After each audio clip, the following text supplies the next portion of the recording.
Selamat datang kembali di channel Borneo Trader. Di video kali ini saya akan menganalisa untuk perkembangan pergerakan saham-saham dari sektor komoditas lagi. Pertama Medco, kedua Elsa, ketiga Pegas, keempat PGEO, kelima MDKA, keenam MBMA, ketujuh BRPT, ke-8 Brand, ke-9 Antam, ke-10 Inco, ke-11 TIN, ke-12 Akra, ke-13 ESA, dan terakhir NCKL. Langsung saja ke saham pertama, ada Medco yang ditutup di harga 1.355, terkoreksi 3,55%. Kalau dilihat data transaksi asing net sell. Kalau dibongkar semuanya, Medco didistribusi. Langsung saja ke teknikalnya, Medco minggu kemarin itu opennya gap down dan terkoreksi. Tapi menurut saya ini area-area yang kemungkinan besar tetap ada potensi rebound. Walaupun di support minor. Dan terlihat dari harga oil USD itu rebound ya, rebound lumayan 1% dan kembali ke atas 77.745, sempat turun ke 76 lebih tapi kemudian rebound lagi. Jadi ya mudah-mudahan aman lah ya, walaupun ini kalau dilihat candlenya Morningstar cuman nggak ideal ya, tapi selama nggak balik ke arah lagi, nggak jebol lagi 76,5 untuk oil USD aman. Tapi kalau dia sampai menyentuh kembali turun 76,5 bahkan lebih turun, ya udah valid turun, gagal ke atas ya. Jadi ini krusial juga minggu depan nih, momentum dia bertahan dan membentuk akan swing atas lagi atau ya melanjutkan penurunan ya. Itu aja untuk oil USD, dan Medco-nya juga mestinya sih ada teknik rebound. Tapi kalau jarak-jaraknya ya 2500 nih malah menarik juga. Bukan 2500, 1250 area supportnya ini untuk Medco ya. Seperti itu aja untuk Medco. Butuh konfirmasi minggu depan ya, mudah-mudahan rebound lah untuk Medco. Lanjut, ada Elsa ditutup di harga 440, terkoreksi 0,45%. Kalau dilihat data transaksi asing net sell, kalau dibongkar resminya Elsa ada akumulasi walaupun tipis. Langsung saja ke teknikalnya, untuk Elsa sekarang dia disupport, cuman kalau nggak salah tanggal 27 Mei itu kumdet dividen ya. Coba saya cek dulu di RTI bisnis, saya biasa ya mengeceknya ya. Kumdetnya 27 Mei hari Senin kumdet, dan ex-date-nya 28 dengan nilai dividen 27,5 per lembar saham. Dari harga sekarang berarti dividennya tuh 6%-an ya, hampir 7%. Dividen trap, jadi nggak rebound, potensi nggak rebound. Bapak Ibu gimana kalau mau ambil aja? Kalau menurut saya ambil aja, dividennya 7%, kemungkinan besar tahun ini ditutup. Tapi disclaimer ya, disclaimer, keputusan untuk hold atau jual dibeli silahkan, keputusan masing-masing. Tapi menurut saya hold aja lah untuk Elsa ya. Jadi kalau Bapak Ibu mau dividen tuh maksimal besok Senin tanggal 27 tuh ya, sebelum tutupan market tuh udah beli, udah punya lah, udah ada di portfolio untuk dapat dividen sekitar 6% lebih untuk Elsa ya. Menarik gak Elsa kalau misalnya dividen trap ya, misalnya nggak rebound di situ-situ aja, pas di EMA 200-nya pas di ya sekitar 400 nih, nggak masalah, aman. Paling nanti ya Elsa itu bergerak di atas 420. Kalaupun dividen trap dia naik lagi dan bergerak di atas 420. Seperti itu analisanya untuk Elsa. Langsung saja ke saham selanjutnya, ada Pegas yang ditutup di harga 1.590, menguat 1,59%. Kalau dilihat data transaksi asing itu net buy. Kalau dibongkar semuanya, Pegas ada akumulasi.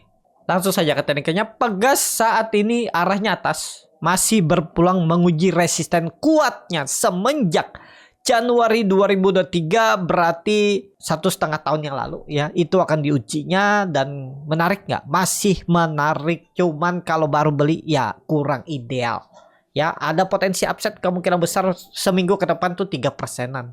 Ada potensi dia menembus 1.600 dan mengarah ke 1.650. Tapi disclaimer ya, harga-harga pucuk nih tergantung Bapak Ibu bagaimana strateginya, bagaimana stop lossnya. Bukan ajakan untuk membeli juga untuk Pegas. Tapi secara teknikal, time frame weekly-nya juga bagus, volume juga bagus, dan berhasil break. Memang kalau dia koreksi ke 1.500 tuh lebih menarik belinya. Tapi apakah dikasih dulu? Ya siapa tahu langsung digas. Kalau dilihat time frame bulanan juga bagus, 3 candle naik. Ya ada peluang sih menurut saya ke 1.650. Tutupan market bulanan minggu depan akan disentuh. Entah bertahan gaknya kita lihat aja. Untuk Pegas, langsung saja ke saham selanjutnya, Ada PGEO yang ditutup di harga 1260, terkoreksi 1,56%. Kalau dilihat data transaksi asing net buy. Kalau di box mainnya PGEO ada akumulasi walaupun tipis. Langsung saja ke teknikanya, PGEO aman. Ya, yang nyangkut atas hot aja. Tunggu momentumnya dia tembus 1300-nya. Kalau nggak minggu depan, Juni, ya, risknya kecil nih. Pokoknya 1200 tuh sandarannya udah, itu anggap aja. Jadi kalau Bapak Ibu yang nyangkut, ada yang beli di 1300, average down aja kalau dia koreksi.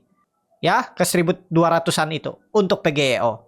Itu aja ya untuk PGEO, pokoknya di atas 1200 aman. Lanjut, ada MDKA yang ditutup di harga 2820, penguat 1,07%. Kalau dilihat data asing net sell. Kalau di broker sebenarnya MDKA ada akumulasi walaupun tipis. Langsung saja ke teknikanya, MDKA harusnya sih rebound minggu depan ya.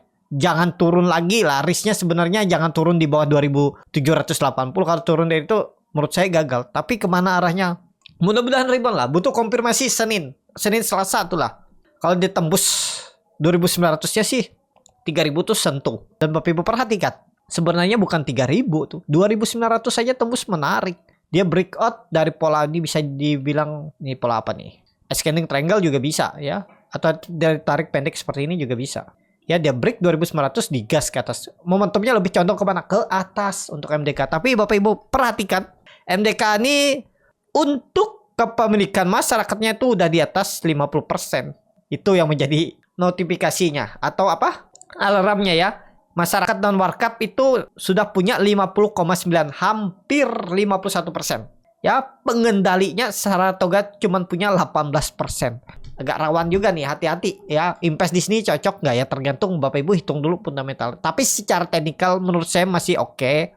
Ya, karena namanya teknikal ya, kalau nggak gal ya jual gitu ya. Seperti itu aja untuk MDK. Lanjut, ada MBMA yang ditutup di harga 650, menguat 0,77%. Kalau dilihat data transaksi asing itu terus net buy dan setiap hari nilainya membesar. Nggak tahu nih ada cerita apa nih MBMA ya, tiba-tiba naik besar. Kalau di broker sebenarnya MBMA didistribusi. Langsung saja ke tekniknya, MBMA kalau menurut saya minggu depan tuh ada potensi 700. Kita lihat. Ada peluang menembus resistennya EMA 200-nya di 660. EMA 200 nih ya, tembus 700 arahnya. Jadi menarik nggak MBMA? MBMA menarik ya. Tinggal bagaimana strategi Bapak Ibu aja. Lebih condong kalau menurut saya bisa berpotensi rebound. Akan tembus 660-nya. EMA 200-nya. Tapi disclaimer, harga pucuk ya, resikonya besar. Langsung saja ke saham selanjutnya. Ada BRPT yang ditutup di harga 1185, terkoreksi 6,32%. Kalau dilihat data transaksi asing net sell. Kalau di broker semuanya BRPT didistribusi. Langsung saja ke tekniknya, BRPT koreksi tipis kalau menurut saya masih oke. Kemungkinan kecil kalau dia jebol 1100. Jadi kalau di area bawah ini menarik juga spekulasi buy. Nah, ini gambaran saya waktu itu. Ya, memang dia sempat naik cukup tinggi ke 1500-an, ke 1480 tapi kemudian koreksi. Swing low dulu. Ya, kalau yang besar swing low, mungkin ini web 2 nanti web 3. Ya, kita lihat. Harusnya nggak jebol EMA 200-nya. Ini sandarannya 1090. Toleransinya untuk BRPT seperti itu.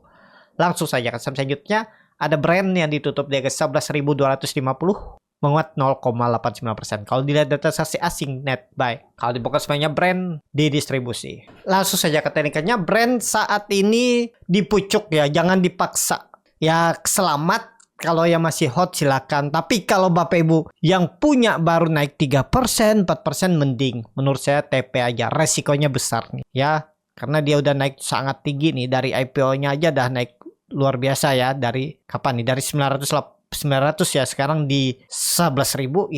Ya udahlah. Ini saatnya siap-siap lah. Pokoknya ya rawan kena profit taking. Itu aja untuk brand. Nggak ideal kalau ditanya bisa naik ya, tergantung market makernya mau menarik lagi nggak. Kalau masih ditarik ya bisa-bisa aja. Tapi resikonya besar saat ini untuk brand. Ya, yang punya mungkin 3%, 5% pasang trailing stop atau TP aja. Syukurin yang ada daripada balik BPR. Lebih condong arahnya itu koreksinya bisa lebih besar ya. Cuman kemungkinan besar brand ini akan menjaga ISG. Nah, antara brand, grup PP, atau Big Bang. Itu aja. Tapi kayaknya kalau turun cepet sih enggak. Cuman pelan-pelan pasti bisa turun arahnya. Ya pokoknya hati-hati 11.000 ini untuk brand. Itu aja. Lanjut, ada Antam yang ditutup terkoreksi 2,55% ke harga 1.525. Kalau dilihat data asing net sell, kalau dibongkar semuanya Antam didistribusi. Langsung saja ke teknikanya, Antam baru bagi dividen, jadi wait and see dulu. Kalau dikasih di 1.500 1.480 itu menarik. Kemungkinan besar bisa sideways sebelum dia nutup gap dividennya. Mungkin nggak sih ditutup dalam waktu dekat, kita nggak tahu juga ya. Tapi kalau tahun ini potensi ditutup, dividen tetap ditutup tahun ini. Cuman kita nggak tahu kapan ya. Tak selama belum nutup ya, Bapak Ibu belinya dekat-dekat support 1.500, jualan nanti di 1.600, 1.580 kan lumayan. 6-9% tuh bisa dapat lah untuk Antam saat ini. Tapi mepet support kalau bisa di 1.510 ke bawah lah sampai 1.480 kalau area belinya. Kemungkinan area itu sideways-nya untuk Antam. Langsung saja ke saham selanjutnya. Ada Inco yang ditutup di harga 4.900, terkoreksi 2,97%. Kalau dilihat data transaksi asing net sell, kalau dibongkar semuanya Inco didistribusi. Langsung saja ke teknikanya, Inco jebol 5.000, tapi dia di EMA 200-nya. Menurut saya sih masih aman lah ya. Bapak Ibu kasih spare sedikit lagi. 4.800. Ini bisa pakai nih. Ya, 4.800 jebol itu ya out aja lah. Karena bisa berpotensi ke bawah. 4.400-an. Pokoknya satu candle lagi harusnya koreksinya nggak lebih dari 4.800. Toleransinya untuk Inco. Menarik nggak Inco? Kemungkinan besar masih menarik. Peluang besar sih tembus lagi 5.000 moga minggu depan. Itu aja. Lanjut, ada TINS yang ditutup di harga 935, terkoreksi 1,05%. Kalau dilihat data asing net sell, kalau dibongkar semuanya TINS didistribusi. Langsung saja ke teknikanya, TINS bertahan, rebound. Kalau menurut saya sideways. Kecil kemungkinan kalau dia jebol 900. Bahkan mungkin sini langsung rebound. Ya, tapi kembali lagi ini disclaimer. Banda detektor netral. Kalau menurut saya segera tembus 1.000 juga. Kalau nggak minggu depan, awal Juni. Tapi kembali lagi disclaimer untuk TINS. Seperti itu. Lanjut, ada Akra yang ditutup di harga 1.595 menguat 1,59%. Kalau dilihat data asing net sell, kalau dibongkar semuanya Akra didistribusi tipis. Langsung saja ke teknikanya, Akra berpotensi coba rebound. Ya pokoknya Akra kalau membentuk candle merah, turun berapa? Turun dari 1.570, buang aja. Akra turun dari 1.570, minggu depan buang. Kalau mau jalan dia harusnya rebound minggu depan. Ya targetnya 1.700. Itu aja untuk Akra. Lanjut, ada ESA yang ditutup di harga 815, terkoreksi 2,39%. Kalau dilihat data asing net sell. Kalau dibongkar semuanya ESA ada akumulasi. Langsung saja ke teknikannya, ESA candlenya evening start. Tapi sebenarnya nggak masalah ya. Ini Bapak Ibu kasih toleransi aja nih. 800 ya. Nih tarik bawah aja nih. Pokoknya ya jangan jebol 800 gagal dan swing low. Kalau dia membentuk swing low-nya itu sebenarnya bagus. Jadi Bapak Ibu yang ketinggalan dapat harga murah. Trennya kemana? ESA tetap akan uptrend. Tapi kemungkinan besar ini kan web 1. Web 1-nya panjang banget nih. Jadi kalau web 2-nya ada koreksi itu malah menarik Bapak Ibu entry. Ya sekitaran 700 tuh harusnya di situ lah. Swing low maksimalnya atau 690. Dan baru web 3. Ya kemungkinan besar ini sudah peak. Tinggal ada koreksi baru gas lagi. Ya kalau Bapak Ibu masih yakin ini naik, ya tadi toleransinya 800. Pertimbangkan stop loss atau average down. Itu aja untuk ESA. Langsung saja ke saham terakhir. Ada NCKL yang ditutup di harga 1070. Menguat 3,38%. Kalau dilihat data asing net sell. Kalau dibongkar sebenarnya NCKL diakumulasi. NCKL ini ada yang narik ya. Setiap ke 1020 ditarik naik lagi. Dan tarikan kemarin volumenya makin kecil. Hati-hati karena tutupan ditarik naik. Ya bisa aja turun. Pokoknya kalau mau beli NCKL 1020 ke bawah. Beli di 1020 ke bawah. Targetnya kemana? 1100 harusnya tembus minggu depan. Mudah-mudahan ya. Cuman kan ini. Mana yang ditarik naik tutupan nih Bapak Ibu ya. Ini down story-nya ya. Dia tuh awalnya di pre market sebelum tutupan tuh dia di harga 1030. Ditarik 40 poin. Jadi 4%, hampir 4% tarikan tutupan. Nah hati-hati. Pokoknya kalau mau beli ya di bawah 1030. Dia nutup gapnya ambil. Pokoknya di 1000 tuh harusnya aman. Ya 1000 sampai 1090 tuh aman untuk beli. Harga sekarang kalau dikasih bawah sih ya bagus. Kalau nggak dikasih bawah gimana strateginya ya. Itu tergantung Bapak Ibu aja lagi. Kalau harga sekarang tuh ya rawan open market besok dibawa turun dulu karena tarikannya kan 40 poin tuh, lumayan besar 3% bisa balik turun. Kayak kemarin juga ditarik naik habis itu turun. Ya, hari sebelumnya itu juga ditarik naik terus turun nutup gap. Nah, ini kalau dia turun nutup gap Bapak Ibu bisa beli di 1030 sampai 1000 itu. Menurut saya itu area ideal untuk beli NCKL ya, 1030 sampai 1000. Tapi kembali lagi ini disclaimer bukan ajakan untuk membeli. Seperti itu. Cukup sampai di sini video kali ini. Terima kasih untuk Bapak Ibu dan teman-teman yang sudah menonton video ini sampai selesai. Apabila channel Borneo Trader ini bermanfaat dan bisa menjadi bahan pertimbangan Bapak Ibu dalam membeli, menyimpan dan menjual sahamnya, bisa klik tombol subscribe dan nyalakan lonceng notifikasi. Ada kritik, saran ataupun pertanyaan bisa langsung tinggalkan di kolom komentar. Bagi Bapak Ibu dan teman-teman yang baru belajar trading, masih bingung memilih saham, bingung membuat trading plan, bisa join trading bersama Borneo Trader. Nanti dipilihkan saham-sahamnya dan dibuatkan trading plan-nya beserta catnya dan juga free konsultasi portfolio. Kalau tertarik DM Instagram Borneo Trader. Sampai ketemu, tetap semangat dan semoga bisa terus cuan.